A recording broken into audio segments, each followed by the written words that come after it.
పెనుమాకలో పింఛన్దారులతో ఏర్పాటు చేసిన సమావేశంలో సీఎం చంద్రబాబు మంత్రి లోకేష్ మధ్య ఆసక్తికరమైన సరదా సంభాషణ జరిగింది. వేదికపై మంత్రి నారా లోకేష్ మాట్లాడుతూ, సార్ మీరు ముఖ్యమంత్రి అయ్యాక సంక్షేమ పథకాల అమలులో తొలి అడుగు వేశారని, మంగళగిరి నియోజకవర్గంలోని మా పెనుమాక గ్రామానికి మీరు రావడం చాలా సంతోషంగా ఉందన్నారు.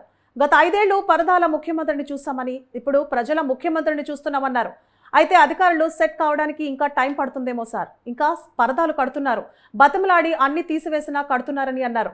లోకేష్ వ్యాఖ్యలకు సీఎం చంద్రబాబు చిరునవ్వుతో స్పందించారు.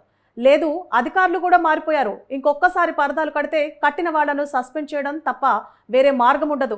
ఇలాంటివి నేను వినదలుచుకోలేదు. ఎవరైనా సరే పాత రోజులు మరిచిపోయి కొత్త రోజులు జ్ఞాపకం తెచ్చుకొని ముందుకు సాగిపోవాల్సిందిగా అందరినీ కోరుతున్నాను అంటూ, ఎక్కడ ఎలాంటివి జరగకూడదు అంటూ, ఎవరైనా ఫిర్యాదు చేస్తే పనిష్మెంట్ తప్పదు అంటూ చంద్రబాబు నవ్వుతూ వ్యాఖ్యానించారు.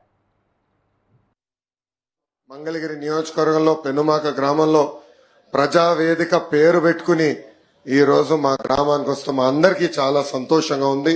గత 5 సంవత్సరాలుగా పరదాల ముఖ్యమంత్రి చూసాం, ఇప్పుడు ప్రజల ముఖ్యమంత్రిని మనం చూస్తున్నాం. అధికారులు ఇంకా టైం పడుతుంది అనుకుంటా సార్ సెట్ అయ్యేదని. లేదు, సెట్ అయ్యారు. ఇంకా పరదాలు కడుతున్నారు సార్.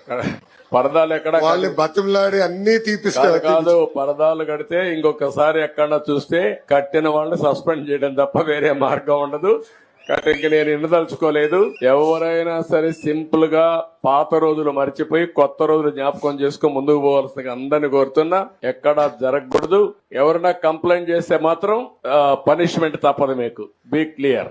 అంటే 5 సంవత్సరాలు అలవాటు కదా సార్, కొంచెం టైం పడుతుంది సార్. మీకు కూడా అందరికి అలవాటు కావాలి, వాళ్ళకే కాదు. కొత్త శకానికి కొత్త కల్చర్ కి అందరూ అలవాటు కావాల్సిందే. ఇంకా టైం ఉండదు. ఏది కూడా రివర్స్ గేర్ నుంచి రివర్స్ పోయే బండి పాజిటివ్ గా నడిపిస్తున్నాం.